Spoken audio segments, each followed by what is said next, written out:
അങ്ങനെ ഇന്ന് ഞാൻ വന്നിട്ടുള്ളത് നമുക്കുള്ള ഭക്ഷണമല്ലാടാ നമ്മുടെ നിക്കിക്ക് കൊടുക്കാനാണ്. നിക്കി എന്താണെന്നറിയില്ല, 2-3-4 ദിവസമായിട്ട് ഭക്ഷണം കഴിക്കുന്നില്ല. ഞാനും അല്ലായിട്ടും 2 ദിവസം കൂടി ഉണ്ടായിരുന്നില്ല. 2 ദിവസം ശരിക്കും ഒരു രാത്രി 2 പകൽ അങ്ങനെയിട്ട്. പക്ഷേ മൂപ്പത്തി എന്താ പറ്റിയെന്ന് മനസ്സിലാവണില്ല. ഞങ്ങൾ തിരിച്ച് വന്നപ്പോൾ തൊട്ട് ഭക്ഷണം കഴിക്കുന്നില്ല. അതായത് ഞങ്ങൾ ചൊവ്വാഴ്ച രാത്രി എത്തിയിട്ടുണ്ടായിരുന്നു. രാത്രി ഭക്ഷണം കൊടുത്തിട്ടും കഴിച്ചില്ല. അങ്ങനെ ഇപ്പോൾ ഇന്നിപ്പോൾ ഞായറാഴ്ചയായി. ഇന്നലെ വൈകുന്നേരം ശനിയാഴ്ച വരെയും ഭക്ഷണം കഴിക്കാതായപ്പോൾ തന്നെ ഞാൻ കണ്ണോട് വിവരം പറഞ്ഞു. അവൾ ഭക്ഷണം കഴിക്കുന്നില്ല, എന്താണെന്ന് അറിയില്ല എന്ന്. കാരണം ഇപ്പോൾ 2 ദിവസമായിട്ട് കുറച്ച് ദിവസമായിട്ട് ഇവിടെ ഇല്ല, ഒരാഴ്ചയായിട്ട്. അവൻ എറണാകുളത്ത് സൈറ്റിൽ ആണ് അവനിപ്പോൾ വർക്ക്. അപ്പോൾ അവൻ അങ്ങോട്ട് പോയിരിക്കുകയാണ്. അപ്പോൾ അവൻ ഇന്ന് രാവിലെ ഞാൻ എടുത്ത് നോക്കിയപ്പോൾ രാത്രി എപ്പോഴും അവൻ ഒരു വീഡിയോ കണ്ടിട്ട് വീഡിയോ അയച്ചിട്ടുണ്ടായിരുന്നു. ഇപ്പോൾ ഇതുപോലെ ഒരു അര ഗ്ലാസ് വെള്ളം ഒഴിച്ച് അതിലേക്ക് കുറച്ച് മഞ്ഞപ്പൊടി ഇട്ട് ഒരു മുട്ട പൊട്ടിച്ചൊഴിച്ച് അത് നന്നായിട്ടൊന്ന് വെന്ത് വന്നതിന് ശേഷം അതിലേക്ക് ആവശ്യത്തിന് ചോറിട്ട് കൊടുക്കലായിരുന്നു. അത് തന്നെ ഞാനും കോപ്പി ചെയ്തു. അങ്ങനെ തന്നെ ഞാൻ ഉണ്ടാക്കി കൊടുത്തു. സംഭവം ഏറ്റു കേട്ടോ.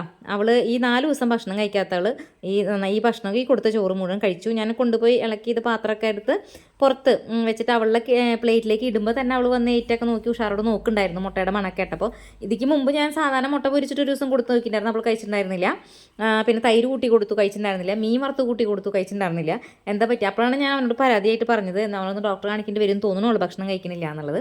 പക്ഷേ സംഭവം ഇത് ഏറ്റുട്ടാ, ഇത് കിടക്കാച്ചയാണ്. അപ്പോൾ നിങ്ങളുടെ വീട്ടിലെ നിങ്ങളുടെ പപ്പീസ് ആരെങ്കിലും ഇങ്ങനെ ഭക്ഷണം കഴിക്കാത്തത് എന്തെങ്കിലും ഇങ്ങനെ ബുദ്ധിമുട്ടുകൾ തോന്നുന്നുണ്ടെങ്കിൽ ഒരു ചിലവ് വലിയ ബുദ്ധിമുട്ടില്ല, അത് ഒരു മുട്ടയുടെ ചിലവ് മാത്രം വെച്ചുകൊണ്ട് നമുക്ക് അടിപൊളിയായിട്ട് ഭക്ഷണം കൊടുക്കാം.